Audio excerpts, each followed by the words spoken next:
Hello my dear friend, welcome to the session of Wellness Wonder and Learning.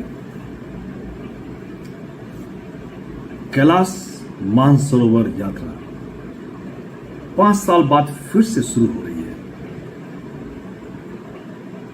5 साल के लंबे अंतराल के बाद एक बार फिर से श्रद्धालुओं के लिए मानसरोवर जो है अपना द्वार खोल रही है।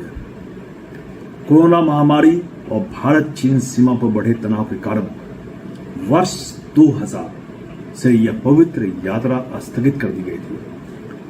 कोरोना महामारी और भारत चीन सीमा पर बढ़े तनाव के कारण 2020 से यह पवित्र यात्रा बंद थी, लेकिन 2025 में जून से यह यात्रा फिर से शुरू होने जा रही है और यह खबर उन लाखों श्रद्धालुओं के लिए सुकून लेकर आई है जो वर्षों से इस यात्रा का इंतजार कर रहे थे।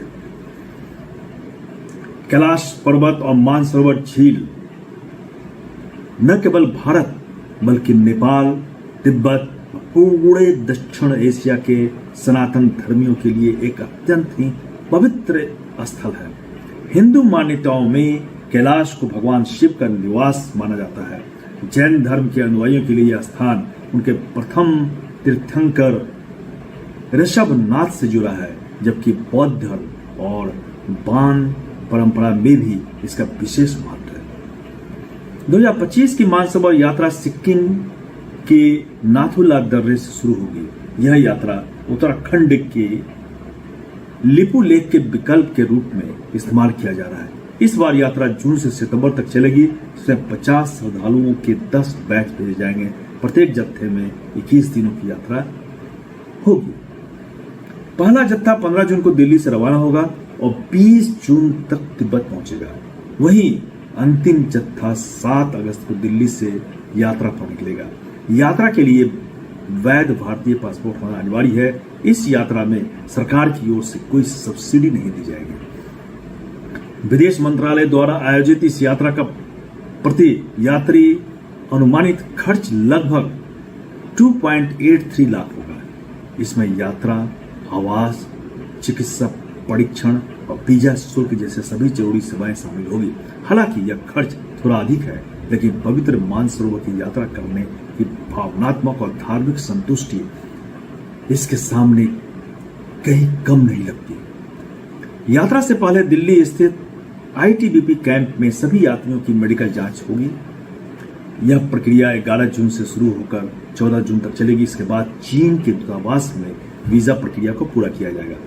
इस दौरान यात्रियों को विशेष प्रशिक्षण भी दिया जाएगा ताकि वे ऊंचाई पर होने वाले स्वास्थ्य समस्याओं के लिए मानसिक और शारीरिक रूप से तैयार रहें। सिक्किम सरकार इस यात्रा को सफल बनाने के लिए लगातार बुनियादी ढांचे पर काम कर रही है। नाथुला मार्ग पर विश्राम गृह, साफ सुथरे शौचालय और अनुकूलन केंद्र बनाए जा रहे हैं ताकि ऊंचाई पर श्रद्धालुओं को किसी भी तरह की दिक्कत न होने, तकलीफ का सामना न करना पड़े। गंगटोक से नाथुला की दूरी लगभग 60 किलोमीटर है और इस रास्ते को यात्रा के लिए सुरक्षित और सुगम बनाया जा रहा है। सिक्किम पर्यटन विभाग जो है इस निगम STDC को यात्रा के संचालन और व्यवस्थाओं की जिम्मेवारी सौंपी गई है। कैलाश मानसरोवर यात्रा एक धार्मिक तीर्थ यात्रा नहीं है, बल्कि एक आध्यात्मिक अनुभव है। यह यात्रा व्यक्ति को प्रकृति के बेहद नजदीक ले जाती है और आत्मचिंतन के लिए एक अनूठा अवसर प्रदान करती है। इसके साथ ही सिक्किम जैसे राज्य में पर्यटन को बढ़ावा मिलेगा, जिससे स्थानीय अर्थव्यवस्था को भी फायदा होगा। यात्रा के दौरान चीन सीमा में प्रवेश होने के कारण सुरक्षा के दृष्टिकोण से यह अत्यंत संवेदनशील मानी जाती है। यात्रियों को पूरी यात्रा के दौरान सभी नियमों, दिशा निर्देशों का पालन करना आवश्यक होगा। साथ ही यह भी ध्यान देना जरूरी है कि यात्रा केवल शारीरिक रूप से स्वस्थ और मानसिक रूप से तैयार लोगों के लिए ही है। जो किसी भी तरह से उनके स्वास्थ्य में कमी है, उनको इस यात्रा से बचना ही चाहिए। आइए इस यात्रा का आनंद लें और दिव्य आध्यात्मिक अनुभव का